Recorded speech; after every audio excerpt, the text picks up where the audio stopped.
Hello everyone, कैसे हो आप सभी। आज मैंने आप लोगों के लिए मॉलिक्यूलर बेसिस ऑफ इनहेरिटेंस का एक क्वेश्चन लिया है। So without wasting our time, come on, let's go solve this question.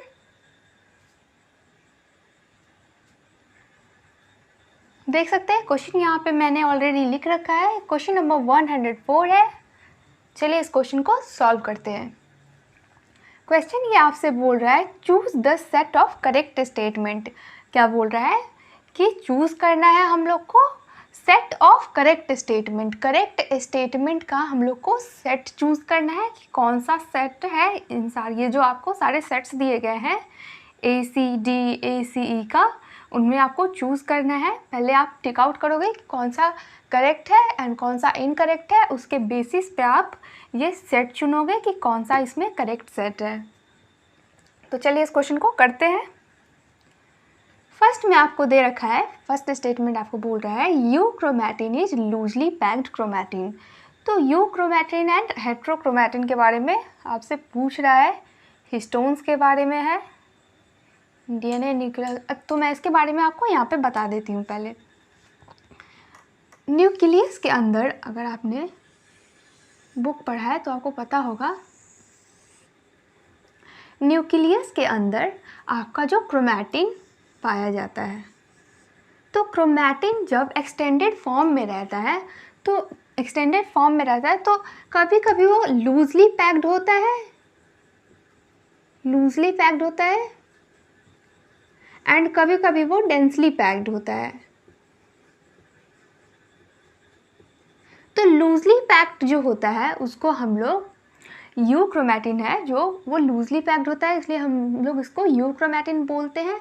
And जो डेंसली पैक्ड होता है इसको हम लोग क्या बोलते हैं, हेट्रोक्रोमैटिन बोलते हैं। हेट्रोक्रोमैटिन आप समझ लेना। एंड ये लूजली वाले को यूक्रोमैटिन बोलते हैं।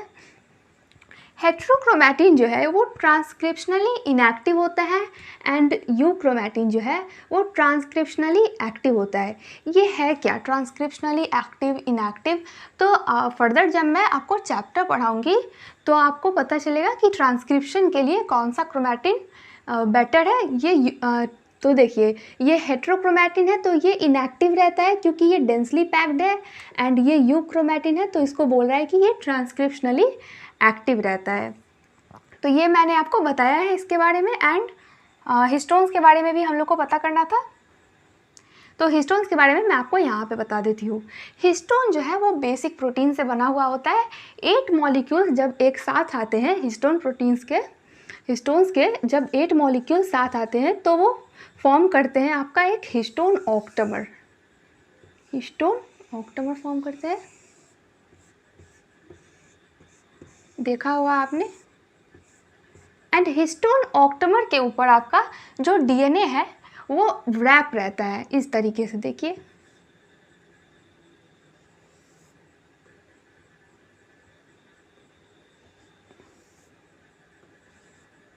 ये फिर एक टर्न लेगा नीचे से, नीचे की तरफ। ये आपको मैं दिखा दे रही हूँ।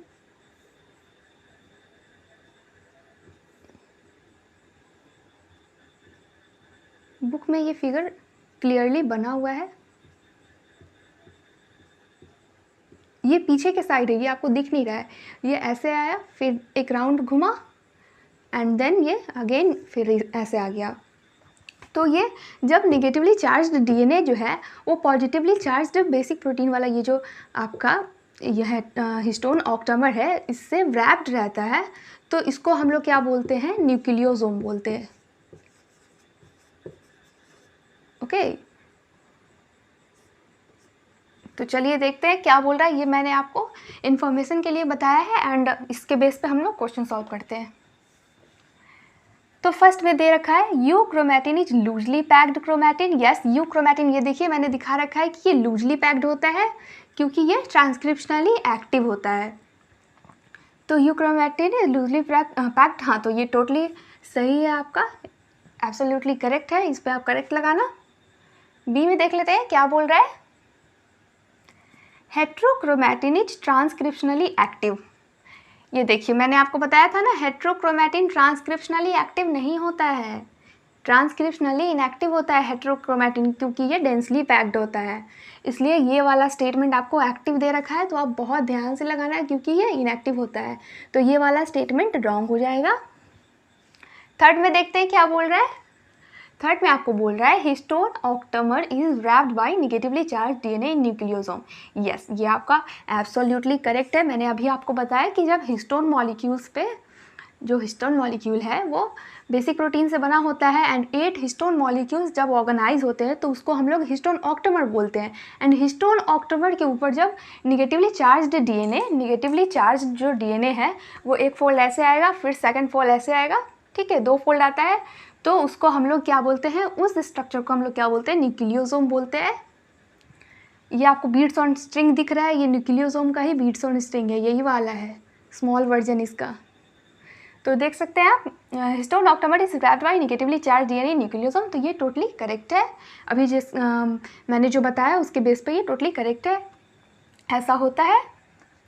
डी में आपको बोल रहा है histones are rich in lysine and arginine. Yes, histone जो है अभी मैंने आपको बताया कि बेसिक प्रोटीन से रिच होता है, तो वो बेसिक प्रोटीन कौन सा है, लाइजीन है, आर्जिनिन है, ठीक है, ये इसको पॉजिटिव चार्ज देता है एंड निगेटिव चार्ज डीएनए की वजह से रहता है, तो ये दोनों एक दूसरे से अटैच्ड रहते हैं। बेसिक ये प्लस वाला है बेसिक, एंड ये नेगेटिवली चार्ज होता है डीएनए, तो ये एक दूसरे से अटैच्ड रहते हैं। Histones are rich in lysine and arginine. Yes, absolutely correct पे लगाइएगा इस पर। ये वाला हो गया। लास्ट देख लेते हैं। A typical nucleosome contains 400 base pairs of DNA helix. A typical nucleosome, ये एक typical nucleosome हम लोग इसको ले लेते हैं, contains 400 base pairs. Wrong है, ये आपको 400 बोल रहा है, 400 नहीं होता है, 200 होता है। अभी मैंने जो आपको सपोज दैट ये बॉल है, तो जो आपका डीएनए जो है जब रैप करता है तो 200 बेस पेयर्स ही फॉर्म करते हैं। बेस पेयर्स आपको पता ही होगा, अगर नहीं भी पता है तो चैप्टर पढ़ाऊंगी तो क्लियर हो जाता है। तो एक फोल्ड में 100 एंड सेकंड फोल्ड में 100, टोटल 200, तो 200 बेस पेयर्स होते हैं, एंड यहाँ पे आपको 400 दे रखा है। देख सकते हैं कितना ये माइनर है, अगर आप थोड़ा भी ध्यान भटका के पढ़ोगे, इधर उधर दिमाग रख के पढ़ोगे, तो आपको ये टोटली रॉन्ग हो जाएगा, -1 दे के चला जाएगा। इसलिए आप बहुत ध्यान से कभी भी बुक पढ़ो तो बहुत ध्यान से पढ़ो, इधर उधर ध्यान मत लगाया करो। ये 400 दे रहा है, 200 बेस पेयर्स होते हैं, तो ये वाला आपका रॉन्ग हो जाएगा। तो चलिए देख लेते हैं कौन सा सेट होगा आपका, A, D एंड ACD वाला। ये देखिए फर्स्ट में ही दे दिया आपको, A सही है, C है, D, ACD। यस, ये फर्स्ट वाला ऑप्शन ही आपका करेक्ट ऑप्शन है। अगर आपको मैंने ऑलरेडी बताया भी है, फिर से बता देती हूँ कि आप जब ऑप्शन लगाओ तो देखिए ये बी रॉन्ग है ना, तो आप चेक कर लो कि बी किस में पाया जा रहा है।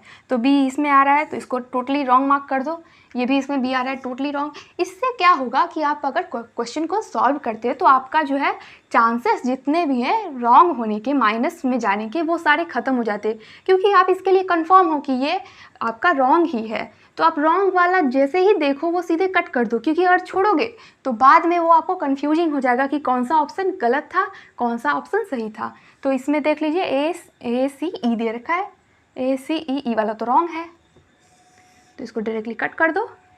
ए वाला ऑप्शन आपका ACD यहाँ पे करेक्ट हो गया। यहाँ पे आपका ये वाला सेट टोटली करेक्ट सेट है, सही से लगाइएगा, ध्यान से लगाइएगा, गलती नहीं कीजिएगा। यहाँ पे ये क्वेश्चन सॉल्व हो गया। मिलते हैं अगले क्वेश्चन में, तब तक के लिए बाय बाय।